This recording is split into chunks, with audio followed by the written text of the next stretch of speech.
Hello students, welcome to Panchajanya IAS. ನಾನು Naveen Kumar.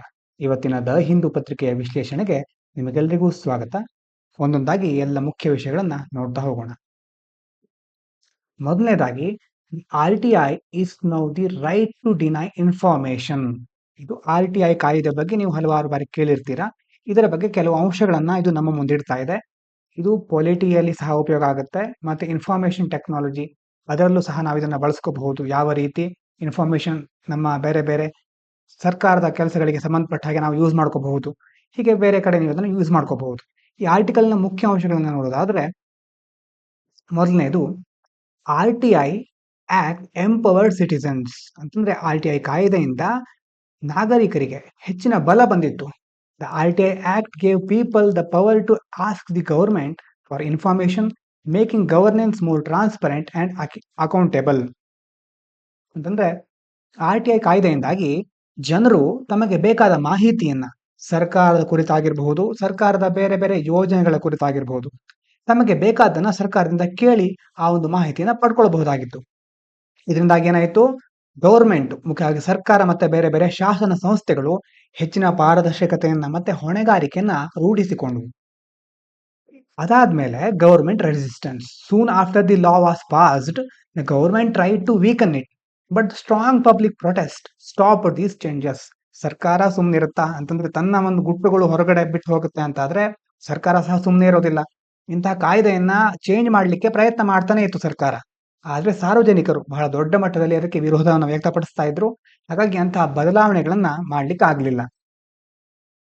Weak implementation. ಬದಲಾವಣೆ ಮಾಡ್ಲಿಕ್ಕೆ ಆಗದೆ ಇದ್ಮೇಲೆ ಏನ್ ಮಾಡ್ತಾರೆ, ಆಗ ಸರಿಯಾಗಿ ಅದನ್ನ ಇಂಪ್ಲಿಮೆಂಟ್ ಮಾಡೋದೇ ಇಲ್ಲ.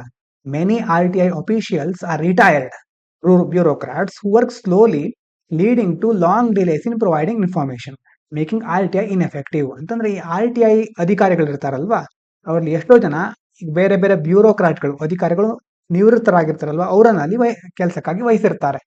ಅವರೆಲ್ಲ ನಿವೃತ್ತ ಅಧಿಕಾರಿಗಳಾಗಿರೋದ್ರಿಂದ ಕೆಲಸ ನಿಧಾನವಾಗಿ ಆಗ್ತಾ ಇರುತ್ತೆ, ಮತ್ತೆ ಮಾಹಿತಿ ಪಡೆಯಲಿಕ್ಕೆ ಬಹಳ ದೀರ್ಘ ಸಮಯ ಬೇಕಾಗುತ್ತೆ, ವಿಳಂಬ ಆಗ್ತಾ ಇರುತ್ತೆ.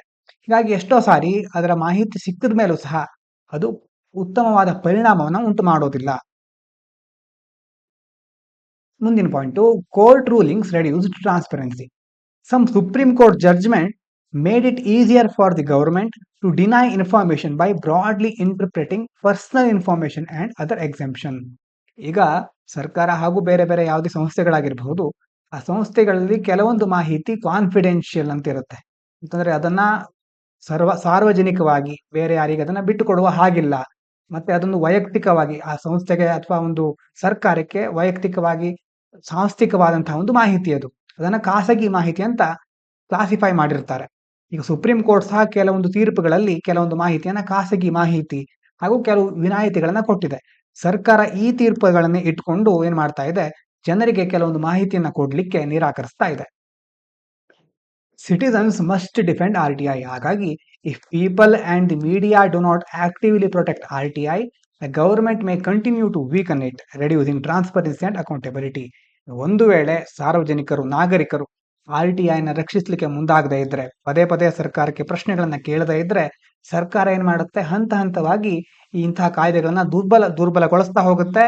ಅದರಿಂದ ಏನಾಗುತ್ತೆ, ಪಾರದರ್ಶಕತೆ ಮತ್ತೆ ಹೊಣೆಗಾರಿಕೆ ಸಂಪೂರ್ಣವಾಗಿ ವ್ಯವಸ್ಥೆಯಿಂದ ತೆಗೆದುಹಾಕ್ಬಿಡ್ಲಾಗುತ್ತೆ. ಹಾಗಾಗಿ ಇದರ ಬಗ್ಗೆ ಸಾರ್ವಜನಿಕರಿಗೆ ಹೆಚ್ಚಿನ ಮಾಹಿತಿ ಸಿಗಬೇಕು. ಇಂತಹ ಒಂದು ವ್ಯವಸ್ಥೆ ಇರುತ್ತೆ ಅಂತಾನೆ ಎಷ್ಟು ಜನಕ್ಕೆ ಗೊತ್ತಿರೋದಿಲ್ಲ. ಅಂತಂದ್ರೆ ಆರ್ ಟಿ ಐ ಮೂಲಕ ನಾವು ಅರ್ಜಿ ಹಾಕಿ ನಮಗೆ ಬೇಕಾದ ಇನ್ಫಾರ್ಮೇಶನ್ ಪಡ್ಕೋಬಹುದು. ಹಳ್ಳಿಗಳಲ್ಲಿ ಹಾಗೂ ಕೆಲವು ಪ್ರದೇಶಗಳಲ್ಲಿ ನಾವು ಅದರ ಬಗ್ಗೆ ತಿಳ್ಕೋಬಹುದು ಅನ್ನೋ ಒಂದು ಮಾಹಿತಿ ಸಹ ಇರೋದಿಲ್ಲ. ಜಾಗೃತಿ ಮೂಡಿಸಬೇಕಾದ ಅವಶ್ಯಕತೆ ಇದೆ. ಮಾಹಿತಿ ಶೈಕ್ಷಣಿಕವಾಗಿ ಅದರ ಬಗ್ಗೆ ಸಾಕ್ಷರತೆಯನ್ನು ಮೂಡಿಸೋದು, ಜಾಗೃತಿಯನ್ನು ಮೂಡಿಸೋದು ಆಗ್ಬೇಕಾಗಿದೆ. ಇದಾದ ನಂತರ ಸೆಕೆಂಡ್ ಆರ್ಟಿಕಲ್ ನೋಡೋದಾದ್ರೆ, fencing out interfaith relationships in the new India. ಇದು ಮುಖ್ಯವಾಗಿ ಯು ಸಿ ಸಿ. ಒಂದು ತಿಂಗಳ ಹಿಂದೆ ನಾವು ಇದರ ಬಗ್ಗೆ ಚರ್ಚೆ ಮಾಡಿದ್ವಿ. ಯು ಸಿ ಸಿ ಅಂತಂದ್ರೆ ಯೂನಿಫಾರ್ಮ್ ಸಿವಿಲ್ ಕೋಡ್ ಉತ್ತರಾಖಂಡದಲ್ಲಿ ಜಾರಿಗೆ ತಂದಿದ್ದಾರೆ. ಜನವರಿ 27, 2025 Uttarakhand become the first Indian state. ಸ್ವಾತಂತ್ರ್ಯ ಬಂದ ಭಾರತದಲ್ಲಿ ಉತ್ತರಾಖಂಡ ಯು ಸಿ ಸಿಯನ್ನ ಜಾರಿಗೊಳಿಸ್ತಾ ಇರುವ ಮೊದಲನೇ ರಾಜ್ಯ. Increasing government control over personal relationships. ಈ ಆರ್ಟಿಕಲ್ ಅಲ್ಲಿ ಹೇಳ್ತಿರೋದು ಏನಂತಂದ್ರೆ, ಯು ಸಿ ಸಿಯನ್ನ ಯೂಸ್ ಮಾಡಿಕೊಂಡು ಅವರು ವ್ಯಕ್ತಿಗತ ಸಂಬಂಧಗಳ ಮೇಲೆ ಸರ್ಕಾರ ಹೆಚ್ಚಿನ ಒಂದು ನಿಯಂತ್ರಣವನ್ನ ಹೇರ್ತಾ ಇದೆ. ಪ್ರತಿಯೊಂದು ಸಂಬಂಧಗಳನ್ನ ಬೆಳೆಸಲಿಕ್ಕೂ ಸಹ ಈಗ ಸರ್ಕಾರದ ಒಂದು ಒಪ್ಪಿಗೆ ಬೇಕಾಗ್ತಾ ಇದೆ ಅಂತ ಹೇಳ್ತಾ ಇದ್ದಾರೆ. ಹೇಗೆ ಹಾಗಿದ್ರೆ ಅಂತ ನೋಡೋದಾದ್ರೆ, strict rules for interfaith couples, laws like the UCC and anti-conversion laws make it harder for interfaith couples to marry or even live together, requiring government approvals and family notification. ಒಂದು ವೇಳೆ ಈಗ ಬೇರೆ ಅಂತರ್ಧರ್ಮೀಯ ವಿವಾಹ ಆಗೋದಾದ್ರೆ ಅಂತಹ ಒಂದು ದಂಪತಿಗಳಿಗೆ ಮದುವೆ ಆಗಲಿಕ್ಕೆ ಬಹಳ ಕಠಿಣವಾದ ರೂಲ್ಸ್ ಗಳನ್ನ ಹೇರಿದ್ದಾರೆ. ಒಂದು ಸರ್ಕಾರದ ಅನುಮತಿ ಬೇಕಾಗಿರುತ್ತೆ. ಅದರ ಜೊತೆ ಆ ಒಂದು ಜೋಡಿ ಮದುವೆ ಆಗ್ಲಿಕ್ಕೆ ಹೊರಟಿರುವಂತಹ ವ್ಯಕ್ತಿಗಳು ಕುಟುಂಬಕ್ಕೆ ಮಾಹಿತಿ ನೀಡಬೇಕಾದಂತ ಹೊಸ ಷರತ್ತುಗಳನ್ನ ಇದರಲ್ಲಿ ವಿಧಿಸ್ತಾ ಇದ್ದಾರೆ. And live in relationships under surveillance. Couples in live in relationships must now register with the government, provide documents and inform family members or face fines and jail time. ಅಂದ್ರೆ ಈಗ ಲಿವ್ ಇನ್ ರಿಲೇಶನ್ಶಿಪ್ ಅಲ್ಲಿ ಇರ್ತಾರಲ್ವಾ, ಅವರ ಮೇಲೂ ಹಲವಾರು rules ಗಳನ್ನ ಹಾಕಿದ್ದಾರೆ. ಅಂತಹ ಜೋಡಿಗಳು ಒಂದು ಸರ್ಕಾರದ ಬಳಿ ನೋಂದಣಿ ಮಾಡ್ಕೋಬೇಕು, ಮತ್ತೆ ಅಗತ್ಯವಾದ ದಾಖಲೆಗಳನ್ನ ಒದಗಿಸಬೇಕು, ಮತ್ತೆ ಅವರ ಕುಟುಂಬದವರಿಗೂ ಸಹ ಮಾಹಿತಿ ನೀಡಬೇಕು. ಒಂದು ವೇಳೆ ಹೀಗೆ ಮಾಡಿಲ್ಲ ಅಂತಂದ್ರೆ ಅವರ ಮೇಲೆ ದಂಡ ಅಥವಾ ಜೈಲು ಶಿಕ್ಷೆಯನ್ನ ವಿಧಿಸ್ತಾರೆ. Increased control over women. The law gives families more power over women's choices, making them more vulnerable to pressure, violence and interference in the relationships.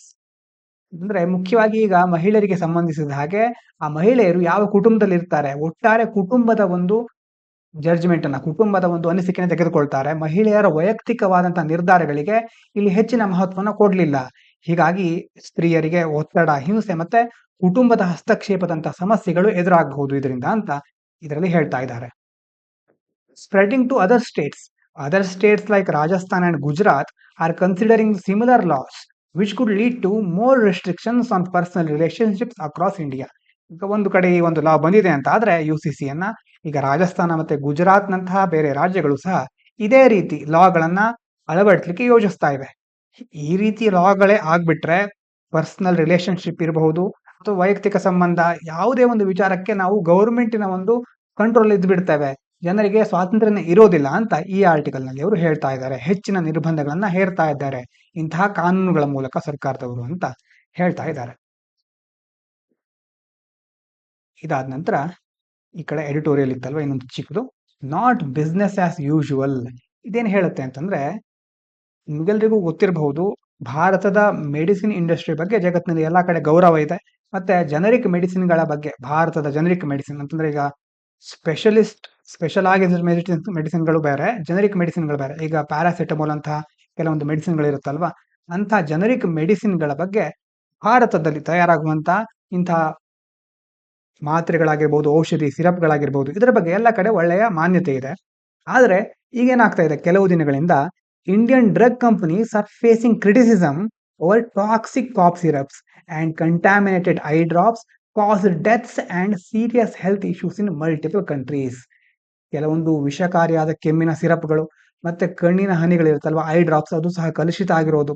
ಈಗ ಹಲವಾರು ರೀತಿಯ ತೊಂದರೆಗಳು, ದೋಷಗಳು ಕಂಡುಬರ್ತಾ ಇದೆ. ಭಾರತದಿಂದ ಹೊರಡ್ತಾ ಇರುವಂತಹ, ಇಂಪೋರ್ಟ್ ಆಗ್ತಾ ಭಾರತದಿಂದ ಬೇರೆ ದೇಶಕ್ಕೆ ಕಳಿಸ್ತಿದೀವಲ್ವಾ, ಆ ದೇಶದ ಆ ಒಂದು ಉತ್ಪನ್ನಗಳಲ್ಲಿ ಕೆಲವೊಂದು ದೋಷಗಳು ಕಂಡುಬರ್ತಾ ಇದೆ. ಹೀಗಾಗಿ ಇದರಿಂದ ಬೇರೆ ಬೇರೆ ದೇಶಗಳಲ್ಲಿ ಸಾವು ಮತ್ತು ತೀವ್ರ ಆರೋಗ್ಯ ಸಮಸ್ಯೆಗಳು ಕಂಡುಬರ್ತಾ ಇದೆ. ಇದರಿಂದಾಗಿ ಭಾರತದ ಔಷಧಿ ಕಂಪನಿಗಳ ಮೇಲೆ ಬೇರೆ ಬೇರೆ ಆರೋಪಗಳು, ತೀವ್ರವಾದ ಟೀಕೆಗಳು ವ್ಯಕ್ತ ಆಗ್ತಾ ಇದೆ. ಯಾಕೆ ಆಗ್ತಾ ಇದೆ ಅಂತಂದ್ರೆ, ಮುಖ್ಯವಾಗಿ ಯಾವುದೇ ಒಂದು ಇಂಡಸ್ಟ್ರಿ ಆಗಿರಬಹುದು, ಯಾವುದೇ ಒಂದು ವಿಭಾಗ ಆಗಿರಬಹುದು, ಅದಕ್ಕೆ ಒಳ್ಳೆಯ ಬೇಡಿಕೆ ಇದೆ ಅಂದ ತಕ್ಷಣ ಎಷ್ಟು ಜೆನ್ಯೂನ್ ಪ್ರಾಡಕ್ಟ್ಗಳು ಇರುತ್ತೋ ಅದಕ್ಕಿಂತ ಡಬಲ್, ಈಗಿನ ಕಾಲದಲ್ಲಂತೂ ಅದಕ್ಕಿಂತ 3 ಪಟ್ಟು ಹೆಚ್ಚು ಅಥವಾ ಎಷ್ಟೋ ಪಟ್ಟು ಹೆಚ್ಚಿನವಾದಂತಹ ನಕಲಿ ವಸ್ತುಗಳು ಸಹ ತಯಾರಾಗ್ತಾ ಇರುತ್ತೆ. ಅಂದ್ರೆ ಸ್ಕ್ಯಾಮರ್ಸ್ಗಳಂತೂ ತಯಾರಾಗೇ ಬಿಡ್ತಾರೆ. ಎಷ್ಟು ಬೇಗ ಅದಕ್ಕೆ ಬೇಡಿಕೆ ಹೆಚ್ಚಿದೆಯೋ ಅಂತ ಒಂದು ಕ್ಷೇತ್ರದಲ್ಲಿ ಸ್ಕ್ಯಾಮರ್ಸ್ಗಳ ಸಂಖ್ಯೆ ಹೆಚ್ಚಾಗ್ತಾ ಇದೆ. ಇಲ್ಲೂ ಸಹ ಅದೇ ಆಗ್ತಾ ಇದೆ. Illegal drug exports. Maharashtra based company Aveo pharmaceuticals was caught exporting unapproved and highly addictive opiate drugs to West Africa. ಭಾರತದ ಮೆಡಿಸಿನ್ಗಳಿಗೆ ಬೇಡಿಕೆ ಇದ್ದ ಹಾಗೆ ಭಾರತದಲ್ಲಿ ಸ್ಕ್ಯಾಮರ್ಸ್ಗಳು, ಇಲ್ಲಿಗಲ್ ಡ್ರಗ್ ಫಾರ್ಮಾಸ್ಯೂಟಿಕಲ್ಸ್ಗಳ ಸಂಖ್ಯೆ ಹೆಚ್ಚಾಗ್ತಾ ಇದೆ. ಒಂದು ಉದಾಹರಣೆ ಅಂತಂದ್ರೆ, ಮಹಾರಾಷ್ಟ್ರದ ಆವಿಯೋ ಫಾರ್ಮಾಸ್ಯೂಟಿಕಲ್ಸ್ ಅನ್ನುವಂತಹ ಕಂಪನಿ ಸರ್ಕಾರದ ಪರ್ಮಿಷನ್ ಇಲ್ಲದೆ, ಅನುಮೋದನೆ ಇಲ್ಲದೆ ಮತ್ತೆ ಹೆಚ್ಚಿನ ಅಮಲಿನ ಶಕ್ತಿ ಉಳ್ಳಂತಹ, ಅಂತಂದ್ರೆ ಹೆಚ್ಚು ಅಮಲನ ಉಂಟು ಮಾಡುವಂತಹ ಓಪಿಯಾಯ್ಡ್ ಔಷಧಿಗಳನ್ನ ಪಶ್ಚಿಮ ಆಫ್ರಿಕಾದಲ್ಲಿ ಕಾನೂನು ಬಾಹಿರವಾಗಿ, ಇಲ್ಲೀಗಲ್ ಆಗಿ ರಫ್ತು ಮಾಡ್ತಾ ಇದ್ದದ್ದು ಪತ್ತೆ ಆಗಿದೆ. ಗೌರ್ಮೆಂಟ್ ಏನ್ ಮಾಡಿದೆ ಅದನ್ನ ತಿಳ್ಕೊಂಡ್ಮೇಲೆ government action taken, authorities shut down the company's operations, seized large amounts of illegal drugs and started legal proceedings against those responsible. ಸರ್ಕಾರಕ್ಕೆ ಗೊತ್ತಾದ ತಕ್ಷಣ ಕಂಪನಿಯ ಒಂದು ಬೇರೆ ಬೇರೆ ರೀತಿಯ ಅದರ ಮೇಲಿನ ಕಾರ್ಯಾಚರಣೆಯನ್ನು ನಿಲ್ಲಿಸ್ಬಿಟ್ಟಿದ್ದಾರೆ ಮತ್ತು ದೊಡ್ಡ ಪ್ರಮಾಣದಲ್ಲಿ ಎಲ್ಲಿರೋ ವಸ್ತುಗಳನ್ನ ಸೀಸ್ ಮಾಡಿದ್ದಾರೆ. ಇಲ್ಲಿ ಈ ಒಂದು ಪಾಯಿಂಟ್ ಹೇಳಿಲ್ಲ ಅಲ್ವಾ, regulatory violations. The company ಇಲ್ಲಿಗಲಿ produced dangerous drug combination without the proper approval from India central drug authority. ನಿಮಗೆ ನೋಡ್ಕೋಬೇಕಾಗಿರುತ್ತೆ ಇಲ್ಲಿ CDSCO, ಇದನ್ನು ನೆನಪಿಟ್ಕೊಳ್ಳಿ. ಏನ್ ಮಾಡುತ್ತೆ, ಅಪ್ರೂವಲ್ ಮಾಡುತ್ತೆ ಬೇರೆ ಬೇರೆ ಡ್ರಗ್ಸ್ ಗಳನ್ನ ಅಂತ ಮೆಡಿಸಿನ್ ಗಳನ್ನ ಸರಿಯಾಗಿ ಯೂಸ್ ಮಾಡ್ಲಿಕ್ಕೆ ಸಾಧ್ಯ ಇದೆಯಾ, ಅರ್ಹವಾಗಿದೆಯಾ, ಎಲಿಜಿಬಲ್ ಇದೆಯಾ ಅನ್ನೋದನ್ನ ಅಪ್ರೂವ್ ಮಾಡೋದು ಸೆಂಟ್ರಲ್ ಡ್ರಗ್. ಇದ್ರ ಬಗ್ಗೆ ಕರೆಕ್ಟ್ ಆಗಿ ನೋಡ್ಕೊಳ್ಳಿ, ಸೆಂಟ್ರಲ್ ಡ್ರಗ್ ಅಥಾರಿಟಿ, CDSCO ಅಂತ ಕರೀತಾರೆ. ಅದರ ಒಂದು ಅನುಮೋದನೆ ಇಲ್ಲದೆ ಅವರು ಅಪಾಯಕಾರಿ ಔಷಧ ಸಂಶೋಧನೆಯನ್ನ ತಯಾರಿಸ್ತಾ ಇದ್ರು. ಆಮೇಲೆ ಸರ್ಕಾರ ಏನ್ ಮಾಡ್ತು, ಸೀಸ್ ಮಾಡುತ್ತೆ. ಯಾರ್ಯಾರು ಅದಕ್ಕೆ ಕಾರಣಕರ್ತರಾಗಿರಿದ್ರು ಅವರನ್ನೆಲ್ಲ ಆಮೇಲೆ ಅವ್ರ ವಿರುದ್ಧ ಕಾನೂನು ಕ್ರಮಗಳನ್ನು ಕೈಗೊಳ್ತಾರೆ. ಹಾಗಾದ್ರೆ ಏನಾಗಬೇಕು ಮುಂದಿನ ದಿನಗಳಲ್ಲಿ? Need for stricter regulation. India is known for high quality generic medicine. ಭಾರತದ ಜನರಿಕ್ ಮೆಡಿಸಿನ್ಗಳಿಗೆ ಸಂಬಂಧಪಟ್ಟ ಹಾಗೆ ಎಲ್ಲ ಕಡೆ ಉತ್ತಮವಾದ ಗುಣಮಟ್ಟ ಹೊಂದಿವೆ ಅಂತ ಎಲ್ಲ ಕಡೆ ಪ್ರಸಿದ್ಧಿ ಇದೆ. And stronger laws are needed to prevent companies from making harmful or illegal drugs. ಹಾಗಾಗಿ ಕಠಿಣವಾದ ಕಾನೂನುಗಳ ಮೂಲಕ ನಾವೇನ್ ಮಾಡಬೇಕು, ಅಕ್ರಮವಾಗಿ ಔಷಧಗಳನ್ನು ತಯಾರಿಸೋದು ಮತ್ತೆ ಆರೋಗ್ಯಕ್ಕೆ ಅಪಾಯ ತರುವಂತಹ ಬೇರೆ ಬೇರೆ ಮೆಡಿಸಿನ್ಗಳನ್ನ ರಫ್ತು ಮಾಡೋದನ್ನ ತಡೆಗಟ್ಟಬೇಕು. ಇವಿಷ್ಟು ಈ ಒಂದು ಆರ್ಟಿಕಲ್ ಮೂಲಕ ನಾವು ತಿಳ್ಕೋಬೇಕಾದಂತ ಅಂಶಗಳು. ಇದಾದ ನಂತರ ಇಲ್ಲಿ ಒಂದು ನ್ಯೂ ಡೈರೆಕ್ಷನ್ ಅಂತಿದೆ. ಇದೇನ್ ಹೇಳ್ತಾ ಇದೆ ಅಂತಂದ್ರೆ, ಜರ್ಮನಿಯಲ್ಲಿ ಚುನಾವಣೆ ನಡೆದಿತ್ತು, ಯಾರು ಆಯ್ಕೆ ಆದ್ರು, ಜರ್ಮನಿ ಮೇಲೆ ಯಾವ ರೀತಿ ಪರಿಣಾಮ ಉಂಟಾಗಬಹುದು, ಇದರಲ್ಲಿ ಭಾರತಕ್ಕೆ ಸಂಬಂಧಪಟ್ಟಂತ ಮುಖ್ಯವಾದ ಅಂಶಗಳೇನೂ ಇಲ್ಲ. ಹಾಗಾಗಿ ಅಲ್ಲಿನ ಚುನಾವಣೆ ಅಥವಾ ಬೇರೆ ಬೇರೆ ದೇಶಗಳ ಚುನಾವಣೆ ಮುಖ್ಯವಾಗಿ ನಮಗೆ ಹೆಚ್ಚು ಇಂಪಾರ್ಟೆಂಟ್ ಆಗಿರೋದಿಲ್ಲ. ಯಾಕಂತಂದ್ರೆ ಅಲ್ಲಿ ಎಷ್ಟು ವೋಟ್ ಕೌಂಟ್ ಆಯ್ತು, ಎಷ್ಟು ಜನ ಯಾವ ಪಾರ್ಟಿಯವರು ಹೆಚ್ಚು ವೋಟ್ ಮಾಡಿದ್ರು, ಇದೆಲ್ಲ ನಮಗೆ ಇಂಟರ್ನ್ಯಾಷನಲ್ ರಿಲೇಷನ್ಗೆ ಸಂಬಂಧಪಟ್ಟ ಹಾಗೆ ಜರ್ಮನಿಯ ಪಾಲಿಸಿಗಳು ಭಾರತಕ್ಕೆ ಸಂಬಂಧಪಟ್ಟಿದ್ದು ಯಾವ್ದಾದ್ರು ಇದ್ರೆ ನಾವು ಅದನ್ನ ಗಮನಿಸೋಣ ಮುಂದಿನ ದಿನಗಳಲ್ಲಿ. ಅಲ್ಲಿನ ಚುನಾವಣೆಯಲ್ಲಿ ಯಾರು ಗೆದ್ರು, ಯಾರಿಗೆ ಎಷ್ಟು ವೋಟ್ ಸಿಕ್ತು ಅನ್ನೋದೆಲ್ಲ ನಮಗೆ ಅವಶ್ಯಕತೆ ಇರೋದಿಲ್ಲ. ಇದನ್ನು ನೋಡಿದ್ವಿ. ಇನ್ನು ಕೆಳಗಡೆದು the UGC's mandate is to elevate not to strangulate. ಇದನ್ನ ಸಹ ಕೆಲವು ದಿನಗಳಿಂದ ಕವರ್ ಮಾಡ್ತಾನೆ ಇದ್ದೇವೆ.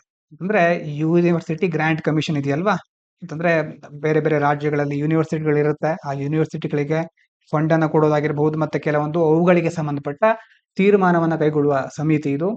ಇದು ಏನ್ ಮಾಡ್ತಾ ಇದೆ, ಯೂನಿವರ್ಸಿಟಿಗಳ ವೈಸ್ ಚಾನ್ಸಲರ್ ಅನ್ನ ನೇಮಕ ಮಾಡೋದ್ರ ಬಗ್ಗೆ ಕೆಲವೊಂದು ನಿಯಮಗಳನ್ನ ತರ್ತಾ ಇದೆ. ಆ ನಿಯಮಗಳಿಗೆ ಬೇರೆ ಬೇರೆ ರಾಜ್ಯಗಳು, ಮುಖ್ಯವಾಗಿ ಕೇಂದ್ರ ಸರ್ಕಾರ ಬಿಜೆಪಿದಿದೆ, ಬಿಜೆಪಿ ಯಾವ್ಯಾವ ರಾಜ್ಯಗಳಲ್ಲಿ ಇಲ್ವೋ ಆ ರಾಜ್ಯಗಳು ಇದರ ವಿರುದ್ಧ ಪ್ರತಿಭಟನೆಯನ್ನ ಮಾಡ್ತಾ ಇದ್ದಾವೆ. ಹಾಗಾಗಿ ಇವರು ಈ ಆರ್ಟಿಕಲ್ ಏನ್ ಹೇಳ್ತಿದ್ದಾರೆ ಅಂತಂದ್ರೆ, UGC ಕೆಲವು ಕ್ರಮಗಳನ್ನ ಕೈಗೊಳ್ಬೇಕು. ಆ ಕ್ರಮಗಳು ಹೇಗಿರಬೇಕು ಅಂತಂದ್ರೆ, ಎಲ್ಲಾ ರಾಜ್ಯಗಳಿಗೂ ಸರಿಯಾಗೋ ರೀತಿ ಇರಬೇಕು. ಯೂನಿವರ್ಸಿಟಿಗಳನ್ನ ಹೆಚ್ಚು ದಕ್ಷತೆಯಿಂದ ವರ್ಕ್ ಮಾಡೋ ರೀತಿ ಮಾಡಬೇಕು. ಅದರ ಬದಲು ಹೆಚ್ಚು ರಿಸ್ಟ್ರಿಕ್ಷನ್ ಹಾಕಿ ಅವುಗಳ ಗುಣಮಟ್ಟವನ್ನ ಕಡಿಮೆ ಮಾಡೋ ರೀತಿ ಇರಬಾರ್ದು. ನಾವು ಮೊದಲು ಡಿಸ್ಕಸ್ ಮಾಡಿದ ವಿಷಯಗಳನ್ನ ಬೇರೆ ಬೇರೆ ರೂಪದಲ್ಲಿ ಹೇಳ್ತಾ ಇದ್ದಾರೆ. ಈ ಮುಂದಿನ ಆರ್ಟಿಕಲ್ಗೆ ಹೋಗೋಣ. Internet shut downs highest in 2024 globally. India tops in government order curves. ಅಂದ್ರೆ ಇಂಟರ್ನೆಟ್ ಶಟ್ ಡೌನ್ ಬಗ್ಗೆ ಮೊದಲು ಮಾತಾಡಿದ್ವಿ ಒಂದ್ಸರಿ. ಏನಾಗುತ್ತೆ ಇಲ್ಲಿ, ಸರ್ಕಾರ ಭಾರತದಲ್ಲಿ ಮುಖ್ಯವಾಗಿ ಸರ್ಕಾರ ಏನ್ ಮಾಡುತ್ತೆ, ಇಂಟರ್ನೆಟ್ ಶಟ್ ಡೌನ್ ಮಾಡುತ್ತೆ. ಅಂತಂದ್ರೆ ಒಂದು ಪ್ರದೇಶಕ್ಕೆ ಸಂಬಂಧಪಟ್ಟ ಹಾಗೆ ಆ ಪ್ರದೇಶದಲ್ಲಿ ಯಾವುದೇ ಇಂಟರ್ನೆಟ್ ವ್ಯವಸ್ಥೆಗಳನ್ನ ಏನೇ ಇದ್ರೂ ಅದನ್ನ ಸ್ಥಗಿತಗೊಳಿಸುತ್ತೆ. ಮುಖ್ಯವಾಗಿ ಇದನ್ನ ಮಾಡೋದು ಏಕಂತಂದ್ರೆ ಇಲ್ಲಿಗಲ್ ಆಕ್ಟಿವಿಟೀಸ್ ಗಳನ್ನ ತಡಿಲಿಕ್ಕೆ ಸರ್ಕಾರ ಕೊಡುವಂತ ಕಾರಣ ಇದು. ಅಂದ್ರೆ ಬೇರೆ ಬೇರೆ ದಂಗೆಕೋರರು ಇರಬಹುದು ಅಥವಾ ಭಯೋತ್ಪಾದಕ ಚಟುವಟಿಕೆಗಳಿರಬಹುದು. ಮತ್ತೆ ಅಂತಹ ಒಂದು ಸಂದರ್ಭದಲ್ಲಿ ಬಹಳ ಬೇಗ ಮಿಸ್ಇನ್ಫಾರ್ಮೇಶನ್ ಹರಡೋದನ್ನ ತಪ್ಪಿಸೋಕೆ. ಮಿಸ್ಇನ್ಫಾರ್ಮೇಶನ್ ಹರಡೋದು ಅಂತಂದ್ರೆ, ಯಾವುದೋ ಒಂದು ಕಡೆ ಏನೋ ಒಂದು ದೊಡ್ಡ ಗಲಾಟೆ ಆಗಿದೆ, ನೀವು ತಕ್ಷಣ ಇದ್ರ ಬಗ್ಗೆ ಹೋರಾಡಬೇಕು ಅಂತ ಯಾರ್ಯಾರೋ ಎಲ್ಲೆಲ್ಲಿಗೋ ಮೆಸೇಜ್ ಕಳಿಸ್ಬಿಡೋದು. ಏನೂ ಆಗಿರೋದಿಲ್ಲ, ಇನ್ನೊಂದ್ ಕಡೆ ಮತ್ತೊಂದು ಗ್ರೂಪ್ ಸಹ ಕೆರಳು ಬಿಡುತ್ತೆ ಅದನ್ನ ಕೇಳ್ಕೊಂಡು. ಈ ಗುಂಪಿನಿಂದಾಗಿ ಮತ್ತೊಂದು ದೊಡ್ಡ ಗಲಾಟೆ ಶುರು ಆಗುತ್ತೆ. ಹಾಗಾಗಿ ಇದನ್ನ ತಪ್ಪಿಸೋಕೆ ಆವಾಗ ಸರ್ಕಾರ ಏನ್ ಮಾಡುತ್ತೆ ಅಂತಂದ್ರೆ, ಇಂಟರ್ನೆಟ್ ಶಟ್ ಡೌನ್ ಮಾಡ್ತಾ ಇರುತ್ತೆ. ಮುಖ್ಯವಾಗಿ ಇದು ಬೇರೆ ಬೇರೆ ನಾರ್ತ್ ಈಸ್ಟರ್ನ್ ಸ್ಟೇಟ್ಗಳಲ್ಲಿ ಹೆಚ್ಚು ಕಂಡು ಬರ್ತಾ ಇರುತ್ತೆ. ಈಶಾನ್ಯ ರಾಜ್ಯಗಳಲ್ಲಿ ಬೇರೆ ಬೇರೆ ದಂಗೆಗಳಾಗ್ತಾ ಇರುತ್ತಲ್ವಾ, ಅಲ್ಲಿ ಇದನ್ನ ಹೆಚ್ಚು ನಡೆಸ್ತಾರೆ. ಅದೇ ರೀತಿ ಇನ್ನು ಕೆಲವೊಂದು ರಾಜ್ಯಗಳಲ್ಲಿ ಇಲ್ಲಿ ಒಂದು ಉದಾಹರಣೆ ಕೊಟ್ಟಿದ್ದಾರೆ. ರಾಜಸ್ಥಾನದಲ್ಲಿ ಏನ್ ಮಾಡಿದ್ರು, ಈ ತರ ಇಂಟರ್ನೆಟ್ ಶಟ್ ಡೌನ್ ಮಾಡಿದ್ರು. ಮುಖ್ಯವಾಗಿ ಅಲ್ಲಿನ ನಮ್ಮ ರಾಜ್ಯದಲ್ಲಿ KPSC ಎಕ್ಸಾಮ್ ಆಗುತ್ತಲ್ವಾ, ಹಾಗೆ ಅಲ್ಲಿನ ರಾಜ್ಯದ ಎಕ್ಸಾಮ್ ನಲ್ಲಿ ಯಾವುದೇ ಒಂದು ಅಕ್ರಮ ಚಟುವಟಿಕೆಗಳು ನಡಿಬಾರ್ದು, ಪೇಪರ್ ಲೀಕ್ ಆಗ್ಬಾರ್ದು ಅನ್ನುವಂತ ಉದ್ದೇಶದಿಂದ ಕೆಲವು ಆ ತರ ಉದ್ದೇಶಗಳಿರುತ್ತಲ್ವಾ, ಅದನ್ನ ಅಂತ ಉದ್ದೇಶಗಳನ್ನ ಸಾಧಿಸಲಿಕ್ಕೆ ಇಂಟರ್ನೆಟ್ ಶಟ್ ಡೌನ್ ಮಾಡಿದ್ರು. ಈ ಮಾಹಿತಿ ಏನ್ ಹೇಳುತ್ತೆ ಅಂತಂದ್ರೆ 2024ರಲ್ಲಿ ಜಗತ್ತಿನಲ್ಲೇ ಹೆಚ್ಚು ಇಂಟರ್ನೆಟ್ ಶಟ್ ಡೌನ್ ಆಗಿದೆ. ಮತ್ತೆ ಭಾರತ ಅದರಲ್ಲಿ ಸರ್ಕಾರವೇ ಮಾಡಿದ ಶಟ್ ಡೌನ್ ನಲ್ಲಿ ಭಾರತ ಹೈಯೆಸ್ಟ್ ನಂಬರ್ ಅನ್ನ ಹೊಂದಿದೆ. ಆದ್ರೆ ಅಂದ್ರೆ ಮಾಹಿತಿಯ ಪ್ರಕಾರ ನೋಡೋದಾದ್ರೆ fewer shut downs happened in India in 2024 then in the previous years. ಅದಕ್ಕೂ ಹಿಂದಿನ ವರ್ಷಕ್ಕೆ ಹೋಲಿಸಿದ್ರೆ 2024ರಲ್ಲಿ ಕಡಿಮೆ ಶಟ್ ಡೌನ್ ಮಾಡಿದ್ರು. India imposed 5 examination related shut downs ahead of key exams in 2024.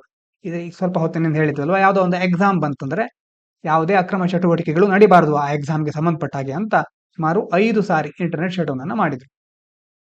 ಇನ್ನು ಜಗತ್ತಿಗೆ ಸಂಬಂಧಪಟ್ಟ ಹಾಗೆ 296 internet shutdowns happened globally in 2024 and India's cumulative 84 curbs accounted for 28% of this. ಜಗತ್ತಿನಲ್ಲಿ 296 ಈ ತರ ಶಟ್ ಡೌನ್ಗಳು ಆಗಿದೆ 2024ರಲ್ಲಿ.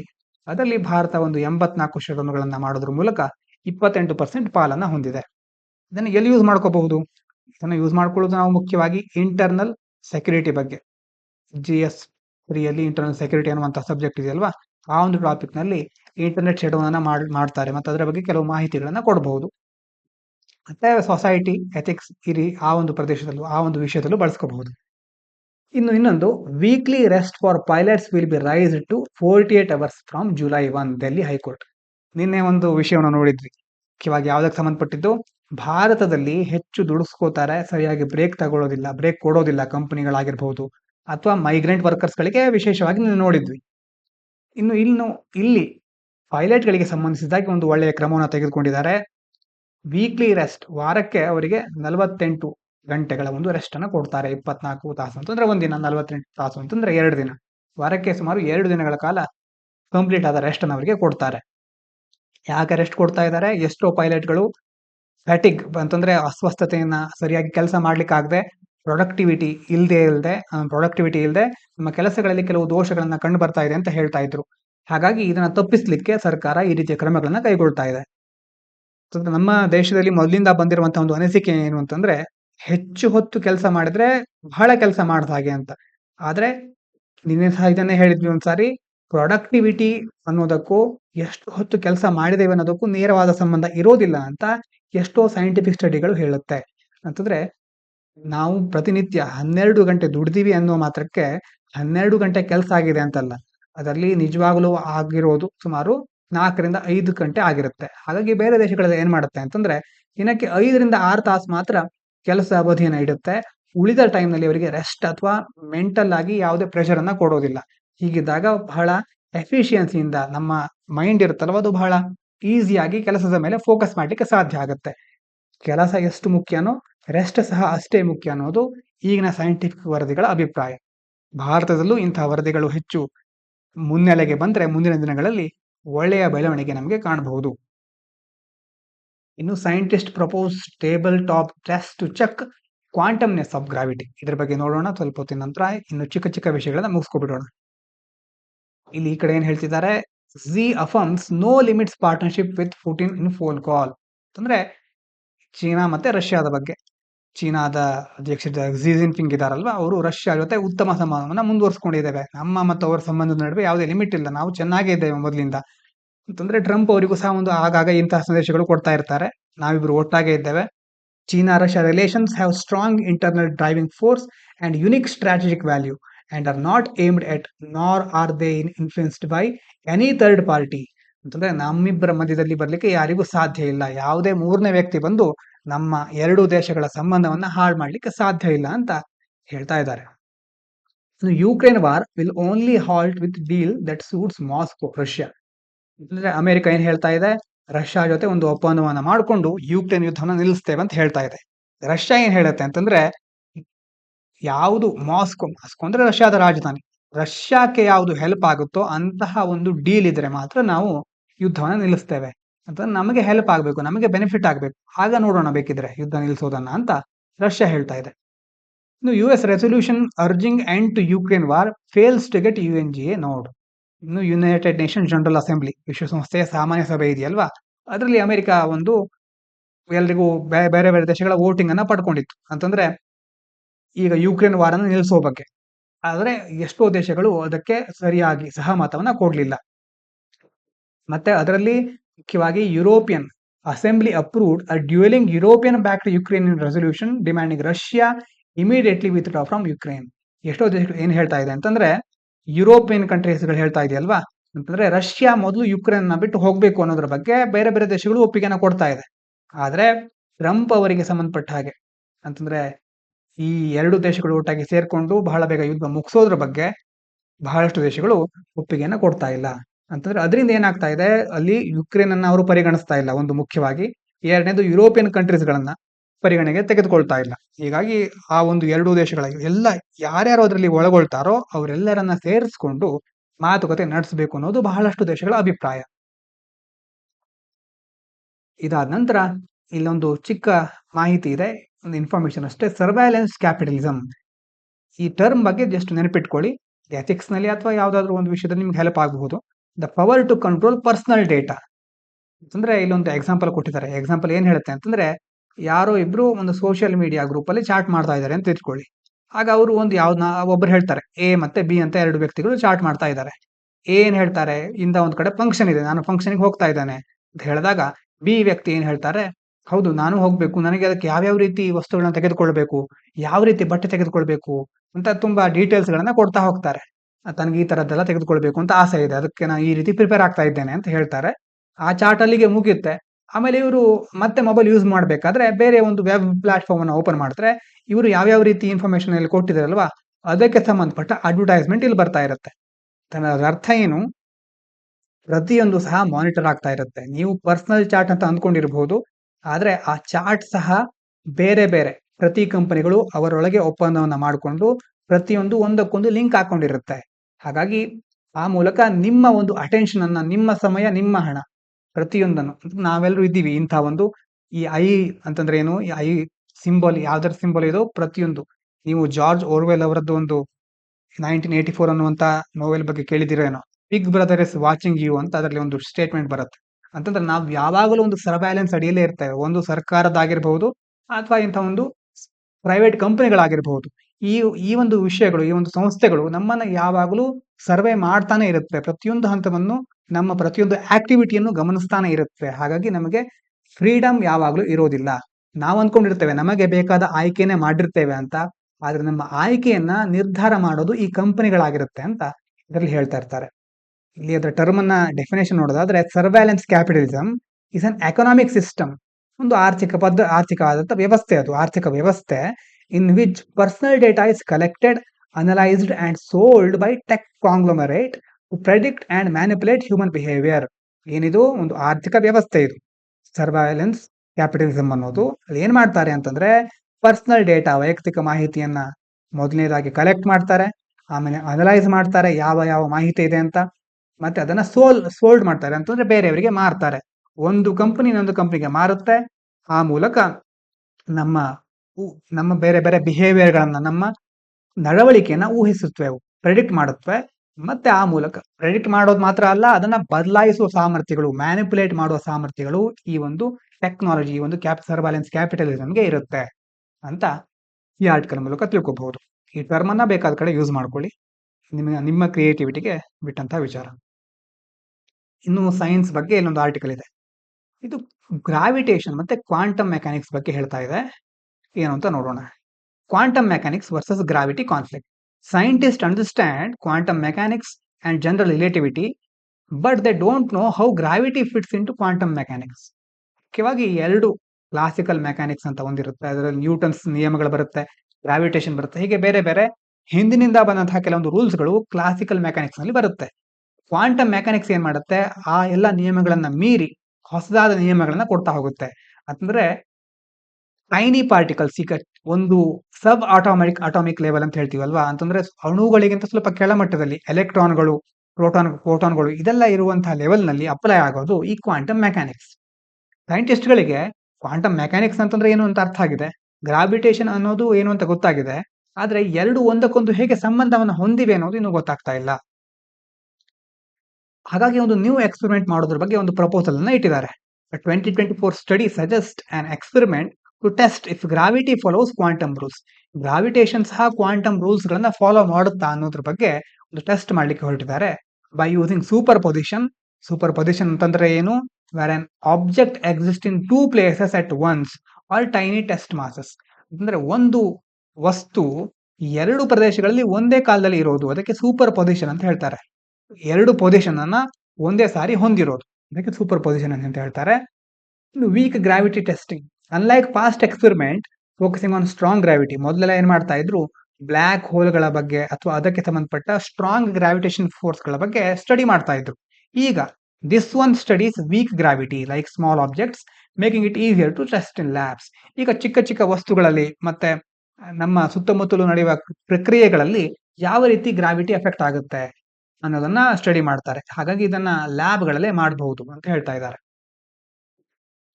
Big technical challenges. ಹಾಗಾದ್ರೆ ಏನು ಚಾಲೆಂಜಸ್ ಇದೆ?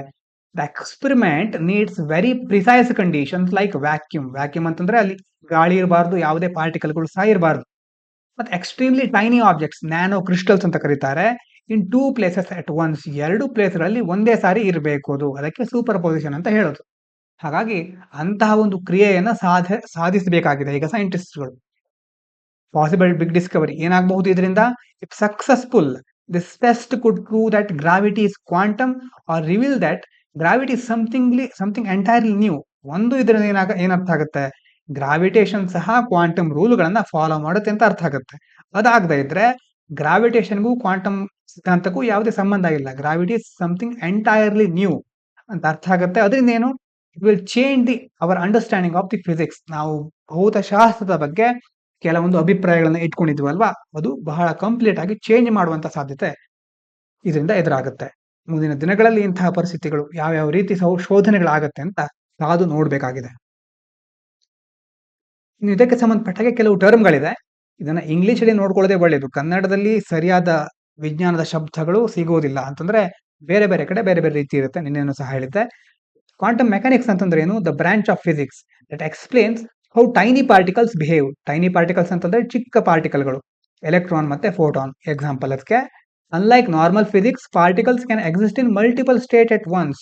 ಈಗ ನಾರ್ಮಲ್ ಆಗಿರೋದಕ್ಕಿಂತ ಇಲ್ಲಿ ಏನಾಗ್ತಾ ಇದೆ, ಒಂದೇ ಪಾರ್ಟಿಕಲ್ ಎರಡು ಬೇರೆ ಬೇರೆ ಜಾಗಗಳಲ್ಲಿ ಏಕಕಾಲದಲ್ಲಿ ಇರುತ್ತೆ, ಇಲ್ಲೂ ಇರುತ್ತೆ ಇಲ್ಲೂ ಇರುತ್ತೆ, ಅದಕ್ಕೆ ಸೂಪರ್ ಪೊಸಿಷನ್ ಅಂತ ಕರಿತೇವೆ. And be connected even when for apart. For apart ಅಂತಂದ್ರೆ ಎಂಟ್ಯಾಂಗಲ್ಮೆಂಟ್ ಅಂತ ಒಂದು ಶಬ್ದ ಬರುತ್ತೆ, ಕೆಳಗಡೆ ಇದೆ, ಹೇಳ್ತೇನೆ ಇನ್ನೊಂದ್ಸಾರಿ. ಜನರಲ್ ರಿಲೇಟಿವಿಟಿ ಅಂತಂದ್ರೆ ಏನು? Einstein theory explains gravity as the bending of space-time by massive objects. For example, sun bends space around it, making planet orbit. Gravitation ಅಂತಂದ್ರೆ ಸ್ಪೇಸ್ ಟೈಮ್ ಕರ್ವೇಚರ್ ಅಂತ ಹೇಳ್ತಾರೆ. ಅಂದ್ರೆ ಒಂದು ಶೀಟ್ ಅನ್ನ ನೀವು ಕನ್ಸಿಡರ್ ಮಾಡಿ, ಅಂತಂದ್ರೆ ಒಂದು ಹಾಳೆ ಇದೆ ಅಂತ ಇಟ್ಕೊಳ್ಳಿ. ಆ ಖಾಲಿ ಹಾಳೆ ಅಂತಂದ್ರೆ ಇದಕ್ಕೆ ಸ್ಪೇಸ್ ಟೈಮ್ ಅಂತ ಹಾಳೆ ಅಂತ ಇಟ್ಕೊಂಡ್ರೆ, ಇದರಲ್ಲಿ ಸ್ಪೇಸ್ ಟೈಮ್ ಎರಡು ಡೈಮೆನ್ಷನ್ ಇದೆ. ಉದ್ದವಾದ ಗೆರೆಗಳು ಸ್ಪೇಸ್ ಅಂತ, ಅಥವಾ ಯಾವ್ದು ಬೇಕಾದ್ರೆ ಯಾವ್ದು ಇಟ್ಕೊಳ್ಳಿ. ಮತ್ತೆ ಇನ್ನೊಂದು horizontal line space, vertical lines time ಅಂತ ಇಟ್ಕೊಂಡ್ಬಿಟ್ರೆ, ಮ್ಯಾಸಿವ್ ಆಬ್ಜೆಕ್ಟ್ಗಳು, ದೊಡ್ಡ ದೊಡ್ಡ ವಸ್ತುಗಳು, ಉದಾಹರಣೆಗೆ ಸೂರ್ಯ ಇರ್ಬೋದು, ಸೂರ್ಯನಂತ ವಸ್ತುಗಳು ಈ ಹಾಳೆ ಮೇಲೆ ಬಿದ್ದಾಗ ಹಾಳೆ ಮಡಚುತ್ತೆ ಅಲ್ವಾ. ಈಗ ನೇರವಾಗಿರೋ ಹಾಳೆ ಆಮೇಲೆ ಹೀಗೆ ಮಡಚುತ್ತೆ, ಯಾಕಂದ್ರೆ ಇಲ್ಲಿ ಸೂರ್ಯ ಇದ್ದಾನೆ. ಸೂರ್ಯ ಬಂದು ಈ ಸುತ್ತಮುತ್ತಲಿನ ಒಂದು ಹಾಳೆಯ ಒಂದು ಆಕೃತಿ ಮೇಲೆ ಆಗಿರ್ಬಹುದು ಕಂಪ್ಲೀಟ್ ಆಗಿ ಈ ಒಂದು ಬೆಂಡಿಂಗ್ ಮಾಡ್ತಾನೆ, ಅಂತಂದ್ರೆ ಸೂರ್ಯ ಬಂದು ಹಾಳೆನ ಮಡಚ್ತಾನೆ. ಮಡಚುವಂತಹ ಒಂದು ಪ್ರಕ್ರಿಯೆಗೆ ಗ್ರಾವಿಟೇಷನ್ ಅಂತ ಐನ್ಸ್ಟೀನ್ ಹೇಳ್ತಾನೆ. ಅಂತಂದ್ರೆ gravity is nothing but bending in a space time curvature. Space ಟೈಮಿನ ಒಂದು ಹಾಳೆ ಅಂತ ಇಟ್ಕೊಂಡ್ರೆ ಆ ಹಾಳೆ ಬೆಂಡ್ ಆಗೋದೇ ಗ್ರಾವಿಟೇಷನ್. ಯಾಕೆ ಬೆಂಡ್ ಆಗ್ತಾ ಇದೆ? ಮ್ಯಾಸಿವ್ ಆಬ್ಜೆಕ್ಟ್ಗಳು ಮಧ್ಯದಲ್ಲಿದೆ. ಮ್ಯಾಸಿವ್ ಆಬ್ಜೆಕ್ಟ್ಗಳಿಂದಾಗಿ ಸುತ್ತಮುತ್ತಲಿನ ಆಬ್ಜೆಕ್ಟ್ಗಳು ಬೆಂಡ್ ಆಗಿ ಈ ಒಂದು ಇಡೀ ಒಂದು ವ್ಯವಸ್ಥೆಯ ಬೆಂಡ್ ಆಗೋದ್ರಿಂದ ಸೂರ್ಯನ ಸುತ್ತ ಬೇರೆ ಬೇರೆ ಗ್ರಹಗಳು ಸುತ್ತಾ ಇದೆಯಲ್ವಾ, ಹಾಗೆ ಆ ರೀತಿಯಲ್ಲಿ ಪ್ರಕ್ರಿಯೆ ನಡೀತಾ ಇದೆ ಅಂತ ಐನ್ಸ್ಟೀನ್ ಹೇಳ್ತಾನೆ. ಸೂಪರ್ ಪೊಸಿಷನ್ ಅಂತಂದ್ರೆ quantum concept where an object can exist in two state at the same time until it is observed. Example Schrodinger's cat. Schrodinger's cat ಬಗ್ಗೆ ಹೇಳೋದಾದ್ರೆ ಇದೊಂದು thought experiment. Where a cat in a box in both dead and alive until someone look inside. ಇದ್ರ ಬಗ್ಗೆ ಒಂದು ಕಥೆನೇ ಇದೆ, ಅಂದ್ರೆ complete ಆಗಿ ಹೇಳಲಿಕ್ಕೆ ಈಗ ಸಮಯ ಇಲ್ಲ. ಒಂದು ಬಾಕ್ಸ್ ನಲ್ಲಿ ಒಂದು ಕ್ಯಾಟ್ ಇದೆ ಅಂತ ಇಟ್ಕೊಳ್ಳಿ, ಒಂದು ಬೆಕ್ಕಿದೆ ಅಂತ ಇಟ್ಕೊಳ್ಳಿ, ಅದರಲ್ಲಿ ಒಂದು ವಿಷಕಾರಿ ಅನಿಲ ಅಥವಾ ಯಾವ್ದಾದ್ರು ಒಂದು ವಿಷವನ್ನ ಹೊರಡಿಸುವಂತ ಪದಾರ್ಥ ಇರುತ್ತೆ. ಈಗ ಆ ಬಾಕ್ಸ್ ಮುಚ್ಕೊಂಡಿದೆ, ನೀವು ನೋಡೋ ತನಕ ಕ್ಯಾಟ್ ಬದುಕಿದ್ಯಾ, ಆ ಬೆಕ್ಕು ಸತ್ತಿದ್ಯಾ ಬದುಕಿದ್ಯಾ ಅನ್ನೋದು ನಿಮ್ಗೆ ಗೊತ್ತಿಲ್ಲ. ಹಾಗಾಗಿ ನೀವು ನೋಡೋ ತನಕ ಏನು, ಬೆಕ್ಕು ಬದುಕಿರ್ಲಿಕ್ಕೂ ಸಾಧ್ಯ ಇದೆ, ಸತ್ತಿರ್ಲಿಕ್ಕೂ ಸಾಧ್ಯ ಇದೆ. ಈಗ ಅದು ಸೂಪರ್ ಪೊಸಿಷನ್ ಇದೆ ಅಂತ ಹೇಳ್ತಾರೆ. ಅಂತಂದ್ರೆ ಈಗ 2 ಸ್ಟೇಟ್ ಅಲ್ಲಿ ಇದೆ. ನೀವು ನೋಡೋ ತನಕ ಅದು 2 ಸ್ಟೇಟ್ ಅಲ್ಲಿ ಇರುತ್ತೆ. ನೀವು ನೋಡಿದ ಮೇಲೆ ನಿಮ್ಗೆ ಗೊತ್ತಾಗೋದು ಅದು ಬದುಕಿದೆಯಾ ಅಥವಾ ಸತ್ತಿದೆಯಾ ಅಂತ. ಹಾಗಾಗಿ ನೋಡೋ ತನಕ ಅಂಟಿಲ್ ಇಟ್ ಇಸ್ ಅಬ್ಸರ್ವ್ಡ್, ನೋಡೋ ತನಕ 2 ಆಗಿರುತ್ತಲ್ವಾ ಸಾಧ್ಯತೆ. ಇಂಥ ಒಂದು ಉದಾಹರಣೆ ಮೂಲಕ ಕ್ವಾಂಟಮ್ ಸ್ಟೇಟ್ಗಳನ್ನ ಎಕ್ಸ್ಪ್ಲೇನ್ ಮಾಡ್ತಾರೆ. ಈ ಕ್ವಾಂಟಮ್ ಸ್ಟೇಟ್ಗಳು ಸಹ ಹಾಗೆ, ನೀವು ನೋಡೋ ತನಕ 2 ಸ್ಟೇಟ್ಗಳು ಇರುತ್ತೆ ಅದು, ಆದ್ರೆ ನೋಡಿದ ಮೇಲೆ ಯಾವುದೋ ಒಂದು ಸ್ಟೇಟ್ ಅನ್ನ ಪಡ್ಕೊಳ್ಳುತ್ತೆ. ಇನ್ನು ಎಂಟ್ಯಾಂಗಲ್ಮೆಂಟ್ ಅಂತಂದ್ರೆ when two quantum particles are connected in such a way that changing one instantly affects the other even if they are far apart, Einstein called spooky action at a distance. ಯಾವ್ದಾದ್ರು 2 quantum ಪಾರ್ಟಿಕಲ್ಗಳನ್ನು ತೆಗೆದುಕೊಂಡ್ರೆ ಎಷ್ಟೇ ದೂರದಲ್ಲಿ ಇರಲಿ ಆ 2 ಪಾರ್ಟಿಕಲ್ಗಳು ಒಂದರ ಒಂದು ಗುಣಲಕ್ಷಣಗಳು ಇನ್ನೊಂದರ ಗುಣಲಕ್ಷಣವನ್ನ ಬದಲಾಯಿಸುತ್ತೆ. ಈಗ ಸ್ಪಿನ್ ಅಂತ ಒಂದು ಟರ್ಮ್ ಬರುತ್ತೆ, ಅಪ್ ಸ್ಪಿನ್ ಮತ್ತೆ ಡೌನ್ ಸ್ಪಿನ್ ಅಂತ. ಒಂದು ಅಪ್ ಸ್ಪಿನ್ ಇದ್ರೆ ಇನ್ನೊಂದು ಆಟೋಮೆಟಿಕಲಿ ಡೌನ್ ಸ್ಪಿನ್ ಆಗ್ಬಿಡುತ್ತೆ. ನೀವು ನೋಡೋ ತನಕ ಒಂದು ಪಾರ್ಟಿಕಲ್ ನೀವು ನೋಡೋ ತನಕ 2 ಸ್ಪಿನ್ ಅನ್ನ ಹೊಂದಿರುತ್ತೆ, ಅದಕ್ಕೆ ಸೂಪರ್ ಪೊಸಿಷನ್ ಅಂತ ಹೇಳ್ತೇವೆ. ನೋಡಿದ ಮೇಲೆ ಯಾವ್ದಾದ್ರು ಒಂದು ಸ್ಪಿನ್ ಅನ್ನ ಚೇಂಜ್ ಮಾಡ್ಕೊಂಡ್ಬಿಡುತ್ತೆ, ಯಾವ್ದಾದ್ರು ಒಂದೇ ಸ್ಪಿನ್ ಅನ್ನ ನಿಮ್ಗೆ ತೋರಿಸುತ್ತೆ. ಆದ್ರೆ ಈ ಕಡೆ ಇರುತ್ತಲ್ಲ, ಇಲ್ಲಿ ನೀವು ಯಾವ್ದು ನಿಮ್ಗೆ ತೋರಿಸುತ್ತೋ ಅದರ ಉಲ್ಟಾ ಇಲ್ಲಿ ಬಂದ್ಬಿಡುತ್ತೆ. ಅದಕ್ಕೆ ಎಂಟ್ಯಾಂಗಲ್ಮೆಂಟ್ ಅಂತ ಕರೀತಾರೆ. ಕ್ವಾಂಟಮ್ ಫಿಸಿಕ್ಸ್ ನಲ್ಲಿ ಬಹಳ ಡಿಫಿಕಲ್ಟ್ ಟರ್ಮ್ಗಳು ಬರುತ್ತೆ, ನಿಮ್ಗೆ ಎಷ್ಟು ಅರ್ಥ ಆಗಿದೆ ಅಂತ ನನಗೆ ಗೊತ್ತಾಗಿಲ್ಲ, ಆದ್ರೂ ಎಕ್ಸ್ಪ್ಲೇನ್ ಮಾಡ್ಲಿಕ್ಕೆ ಟ್ರೈ ಮಾಡಿದ್ದೇನೆ. ಸ್ವಲ್ಪ ಬ್ಯಾಕ್ ಗ್ರೌಂಡ್ ನಾಲೆಜ್ ಸಹ ಬೇಕಾಗುತ್ತೆ. String theory and loop quantum gravity, two competing theories that try to unify gravity and quantum mechanics. ಈ ಸ್ಟ್ರಿಂಗ್ ಥಿಯರಿ ಮತ್ತೆ ಲೂಪ್ ಕ್ವಾಂಟಮ್ ಗ್ರಾವಿಟಿ ಏನ್ ಮಾಡುತ್ತೆ, ಈ ಗ್ರಾವಿಟಿ ಮತ್ತೆ ಕ್ವಾಂಟಮ್ ಮೆಕ್ಯಾನಿಕ್ಸ್ ಎರಡನ್ನ ಸೇರಿಸಿ ಒಂದು ಹೊಸ ಸಿದ್ಧಾಂತವನ್ನ ತರಲಿಕ್ಕೆ ಮುಂದಾಗ್ತಾ ಇದೆ. They suggest that space and time are made up of tiny fundamental structure. Space time ಅಂತ ಹೇಳಿದ್ವಲ್ವಾ, ಅದು ಎರಡು ಆ ಒಂದು ಆಗಿರೋದು ಯಾವ್ದ್ರಿಂದ, ಚಿಕ್ಕ ಚಿಕ್ಕ ಸೂಕ್ಷ್ಮ ಮೂಲಭೂತ ರಚನೆಗಳಿಂದ ಅದು ಆಗಿರಬಹುದು ಅಂತ ಆ ಥಿಯರಿಯಲ್ಲಿ ಹೇಳ್ತಾರೆ. ಇವಿಷ್ಟು ಇವತ್ತಿನ ಮುಖ್ಯ ವಿಚಾರಗಳು.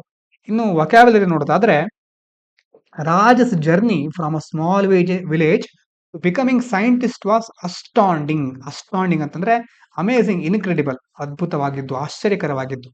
ಒಂದು ಚಿಕ್ಕ ಹಳ್ಳಿಯಿಂದ ದೊಡ್ಡ ಸೈಂಟಿಸ್ಟ್ ಆಗಿದ್ದಾನೆ ಅವನು. ಚಿಕ್ಕ ಹಳ್ಳಿಯಿಂದ ಬಂದವನು ದೊಡ್ಡ ಸೈಂಟಿಸ್ಟ್ ಆಗಿರೋದು ಅದ್ಭುತವಾದಂತ ಒಂದು ಸಾಧನೆ. His years of hard work finally culminated in to great discovery. Culminated ಅಂತಂದ್ರೆ ಎಂಡ್ ಇನ್ ಸಕ್ಸಸ್, ಸಮಾಪ್ತಿ ಆಗುವುದು, ಶಿಖರವನ್ನ ಮುಟ್ಟದ ಹಾಗೆ. ಅವನ ಅಷ್ಟು ವರ್ಷಗಳ ಕಠಿಣವಾದ ಪ್ರಯತ್ನ ಫೈನಲಿ ಅವನಿಗೆ ಕೊನೆಯಲ್ಲಿ ಸಹ ಅವನ್ನ ಉನ್ನತ ಸ್ಥಾನಕ್ಕೆ ಸಮಾಪ್ತಿಗೊಳಿಸ್ತು, ಅಂತಂದ್ರೆ ದೊಡ್ಡ ಮಟ್ಟವನ್ನ ಮುಟ್ಲಿಕ್ಕೆ ಹೆಲ್ಪ್ ಆಯಿತು. This achievement was a result of the confluence of dedication, knowledge and support from his mentors. ಯಾವುದರ ಒಂದು ರಿಸಲ್ಟ್ ಇದು? ಕಾನ್ಫ್ಲುಯೆನ್ಸ್. ಕಾನ್ಫ್ಲುಯೆನ್ಸ್ ಅಂತಂದ್ರೆ ಮೀಟಿಂಗ್, ಮರ್ಜಿಂಗ್, ಸಂಗಮವಾಗುವುದು, ಸೇರ್ಪಡೆ ಆಗೋದು. ಈ ರಿಸಲ್ಟ್ ಬಂದಿದ್ದು ಅವನ ಡೆಡಿಕೇಶನ್, ಅವನ ನಾಲೆಜ್ ಮತ್ತೆ ಅವನ ಮೆಂಟರ್ಸ್ಗಳ ಸಪೋರ್ಟ್, ಈ ಎಲ್ಲವೂ ಸೇರಿ ಎಲ್ಲದರ ಸಂಗಮ ಇದು ಈ ಒಂದು success. However he had to work in a clandestine manner. ನಿಮ್ಗೆ ಕ್ಲಾಂಡಸ್ಟೈನ್ ಅಂತ ಕಾಣಿಸ್ತಾ ಇರಬಹುದು ಅನ್ಕೊಂಡಿದ್ದೇನೆ ಈಗ. However he had to work in a clandestine manner. Clandestine ಅಂತಂದ್ರೆ ರಹಸ್ಯವಾಗಿ, ಹಿಡನ್ ಆಗಿ, ಸೀಕ್ರೆಟ್ ಆಗಿ ವರ್ಕ್ ಮಾಡ್ತಾ ಇದ್ದ ಅವನು. ಯಾಕಂತಂದ್ರೆ protect his research from competitors. ತನ್ನ ಸ್ಪರ್ಧಿಗಳಿಗೆ ತನ್ನ ವರ್ಕ್ ಗೊತ್ತಾಗಬಾರ್ದು, ಅದು ಎಲ್ಲೂ ಹೊರಗಡೆ ಹೋಗಬಾರ್ದು ಅಂತ ರಹಸ್ಯವಾಗಿ ವರ್ಕ್ ಮಾಡ್ತಾ ಇದ್ದ. Inspired by great scientist, he emulated their discipline and commitment which led him to success. He emulated ಅಂತಂದ್ರೆ ಇಮಿಟೇಟ್ ಮಾಡೋದು, ಫಾಲೋ ಮಾಡೋದು, ಅವರನ್ನ ಅನುಕರಿಸೋದು ಅಥವಾ ಅನುಸರಿಸೋದು. ದೊಡ್ಡ ದೊಡ್ಡ ವಿಜ್ಞಾನಿಗಳ ಡಿಸಿಪ್ಲಿನ್, ಕಮಿಟ್ಮೆಂಟ್ ಅವುಗಳನ್ನ ಅನುಸರಿಸೋದ್ರಿಂದ ಅವನು ಇವತ್ತು ಈ ಒಂದು ಸಕ್ಸಸ್ ಅನ್ನ ಪಡಲಿಕ್ಕೆ ಸಾಧ್ಯ ಆಯಿತು ಅಂತ ಹೇಳ್ತಾ ಇದ್ದಾರೆ. ನಿನ್ನೆಯ ಪ್ರಿಲಿಮ್ಸ್ ಕ್ವಶನ್ಗೆ ಆನ್ಸರ್ ರನ್ ಆಫ್ ಕಚ್. ಹಲವಾರು ಜನ ಒಳ್ಳೆ ಉತ್ತರವನ್ನು ಕೊಟ್ಟಿದ್ದೀರಿ. ಇವತ್ತಿನ question, on 21st June the sun does not set below the horizon at the Arctic Circle, does not set below the horizon of Antarctic Circle, shines vertically overhead at noon on the equator, shine vertically overhead at the Tropic of Capricorn. ಪ್ರಶ್ನೆಯನ್ನು ಅರ್ಥ ಮಾಡಿಕೊಂಡು ಉತ್ತರವನ್ನು ತಿಳ್ಕೊಂಡು comment ಮಾಡಿ.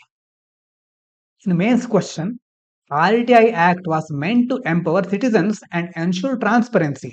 However, government resistance, weak implementation and court rulings have weakened it. Discuss the challenges faced by RTI, suggest ways to strengthen it. RTI ಬಗ್ಗೆ ಮೊದಲನೇ article discuss ಮಾಡಿದ್ವಿ, ಇದರ ಬಗ್ಗೆ ಆನ್ಸರ್ ಪ್ರಾಕ್ಟೀಸ್ ಮಾಡಿ. ಹಿಂಗ್ ಕ್ವಶನ್ ನೋಡೋದಾದ್ರೆ, India restricts the cultivation of genetically modified food crops but imports food products that may contain GM ingredients. In this context, do you think India should allow domestic production of GM food crops? What is your opinion on this? Genetically modified crops, ಸ್ಥಳೀಯವಾಗಿ ಮಾರ್ಪಡಿಸಿದ ಆಹಾರದ ಬೆಳೆಗಳು, ಅಂದ್ರೆ ಈಗ BT ಬದನೆ ಬಗ್ಗೆ ಮೊದಲು ಹಲವಾರು ವರ್ಷಗಳ ಹಿಂದೆ ಚರ್ಚೆ ಆಗ್ತಾ ಇತ್ತು, ಅದನ್ನ ಬ್ಯಾನ್ ಮಾಡಿದ್ರಲ್ವಾ. ಭಾರತದಲ್ಲಿ ಆಹಾರ ಉತ್ಪನ್ನಗಳಿಗೆ ಸಂಬಂಧಿಸಿದ ಹಾಗೆ ತಳೀಯವಾಗಿ ಮಾರ್ಪಡಿಸಿದ ಬೆಳೆಗಳನ್ನ ಅಲೋ ಮಾಡ್ತಾ ಇಲ್ಲ, ಅವುಗಳನ್ನ ಅವಕಾಶ ನೀಡ್ತಾ ಇಲ್ಲ ಅವುಗಳಿಗೆ. ಆದ್ರೆ ನಾವು ಬೇರೆ ದೇಶದಿಂದ ಎಷ್ಟೋ ಆಹಾರ ಬೆಳೆಗಳನ್ನ ತರಿಸ್ಕೊಳ್ತಾ ಇದ್ದೇವೆ. ಆ ದೇಶಗಳು ಎಷ್ಟೋ ಬಾರಿ GM ಪ್ರಾಡಕ್ಟ್ ಗಳನ್ನ ನಮಗೆ ಸಪ್ಲೈ ಮಾಡ್ತಾ ಇರುತ್ತೆ. ಆ ದೇಶಗಳಲ್ಲಿ ಅವುಗಳನ್ನ ಜೆನೆಟಿಕಲಿ ಮಾಡಿಫಿಕೇಶನ್ ಮಾಡೇ ತಯಾರಿಸ್ತಾ ಇರ್ತಾರೆ. ನಾವು ನಮ್ಮ ದೇಶದಲ್ಲಿ ಡೈರೆಕ್ಟ್ ಆಗಿ ಮಾಡದೇ ಇದ್ರು ನಾವು ತರಿಸ್ಕೊಳ್ಳೋದು ಅದೇ ರೀತಿ ಇರುತ್ತಲ್ವಾ. ಹಾಗಾಗಿ ನಿಮ್ಗೆ ಅನ್ಸುತ್ತಾ ಅಂತಂದ್ರೆ ಭಾರತದಲ್ಲೂ ಸಹ GM ಫುಡ್ ಕ್ರಾಪ್ಸ್ ಗಳನ್ನ ನಾವು ಅಲೋ ಮಾಡ್ಬೇಕು, ಅಲೋ ಮಾಡ್ಬೇಕಾದ್ರೆ ಏನೇನು ಕ್ರಮಗಳನ್ನ ಕೈಗೊಳ್ಬೇಕು, ಇದ್ರ ಬಗ್ಗೆ ನಿಮ್ಮ ಅಭಿಪ್ರಾಯ ಏನು ಅಂತ ಥಿಂಕ್ ಮಾಡಿ. ಮತ್ತೆ ಬೇರೆ ಬೇರೆ ಮಾಹಿತಿಗಳು ಅದರ ಬಗ್ಗೆ ನ್ಯೂಸ್ ಎಲ್ಲ ಬಂದ್ರೆ ಅದನ್ನ ಡಿಸ್ಕಸ್ ಮಾಡಿ ಅಥವಾ ನಿಮ್ಮಲ್ಲೇ ಥಿಂಕ್ ಮಾಡಿದ್ರೆ ಸಹ ಆಗತ್ತೆ. ಇವಿಷ್ಟು ಇವತ್ತಿನ ಮುಖ್ಯ ವಿಚಾರಗಳು. ಇಷ್ಟು ಹೊತ್ತಿನ ತನಕ ಕೇಳಿದ ಎಲ್ಲರಿಗೂ ಧನ್ಯವಾದಗಳು. ಇದು ಪಾಂಚಜನ್ಯ IAS.